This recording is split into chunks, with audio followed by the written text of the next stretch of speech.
Apparently in Maple Ridge Estates, saving your neighbors during a deadly blizzard is considered a punishable offense. I spent 18 brutal hours plowing snow for free, digging out trapped families across our frozen neighborhood.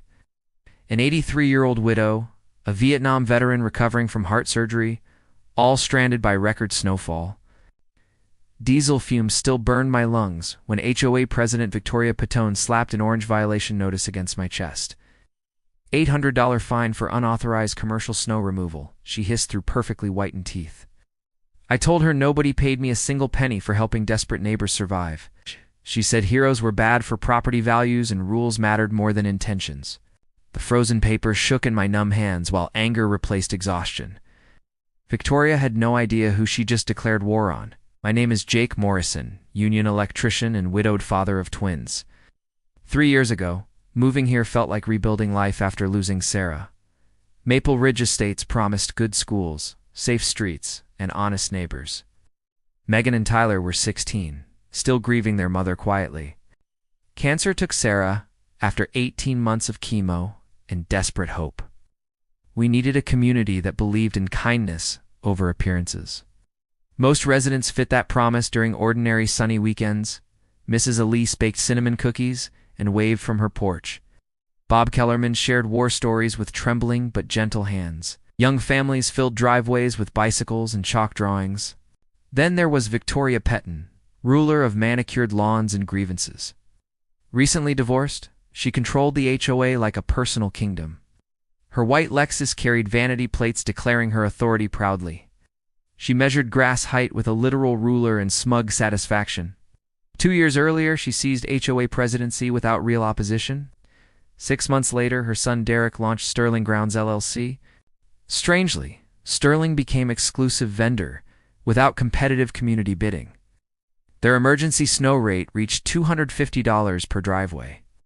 That storm was the worst our county had seen in 15 years. Meteorologists warned about historic snowfall and 50-mile-per-hour winds.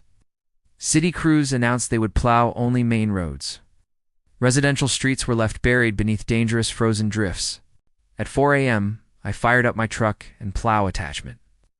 I started with elderly residents and families with small children. Mrs. Elise's sloped driveway would have trapped her for days. Bob's heart condition made heavy shoveling potentially fatal. By hour 12, my spine felt like splintered glass. Snow fell so thick I navigated by porch lights alone. Every cleared driveway meant safety, warmth, and emergency access. 47 homes later, I refused every offered payment. I just wanted neighbors safe before roads became impassable. Victoria saw something else entirely in my efforts. She saw competition threatening her son's lucrative contract. 2 days later, the official violation notice arrived. Section 4.7.3. Unauthorized commercial activity within residential community. $800 due within 14 days plus interest. I read the covenant language like wiring diagrams. Commercial activity required compensation or payment received. I had accepted neither cash nor gift cards. 47 neighbors would testify. I refused every dollar. Tom Kowalski, retired state trooper, knocked Tuesday morning. Emergency board meeting scheduled, and I was main agenda. Victoria mailed letters warning about unlicensed contractors threatening property values. She painted me as a liability during natural disaster. Thursday night, the community center buzzed with tension. Victoria displayed staged photographs like criminal evidence, professional angles of my truck in cleared driveways. Bill Morrison, retired lawyer, questioned her legal interpretation calmly. Mrs. Elise stood trembling, describing how I saved her. Bob explained how heart strain could have killed him. Parents shared stories of reaching hospitals because of cleared paths. Board vote ended 3-2, suspending my fine temporarily. I knew that was only first skirmish in longer war. Friday afternoon, Derek sent a $7,000 invoice, claimed lost revenue due to my unauthorized competition. The absurdity nearly made me laugh aloud. They billed me for money never earned, from services never provided. Soon, parking citations appeared on my truck windshield. Landscape violations cited grass hidden under 2 feet of snow. My children lost pool privileges and summer lifeguard jobs. That was when Tom uncovered Sterling's secret contract.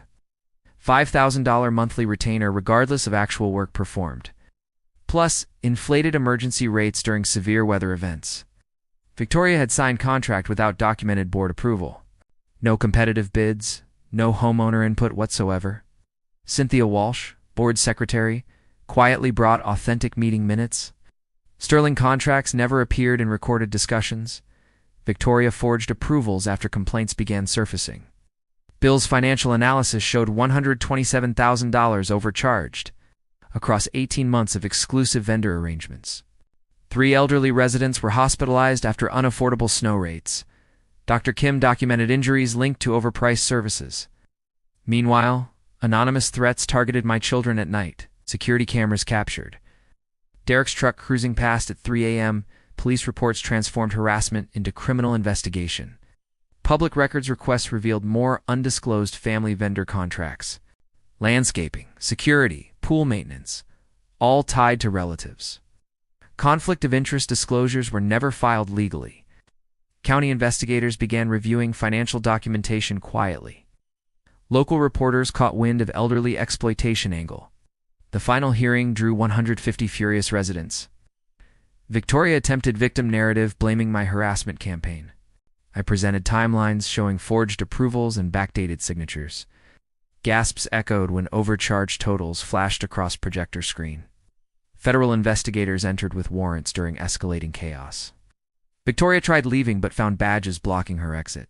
Handcuffs replaced her polished bracelets before cameras. Board voted unanimously to remove her immediately. Sterling's contract was voided and assets frozen pending charges. 6 months later, restitution-funded Community Emergency Assistance Program. Now, when storms hit Maple Ridge Estates, neighbors help freely without fear.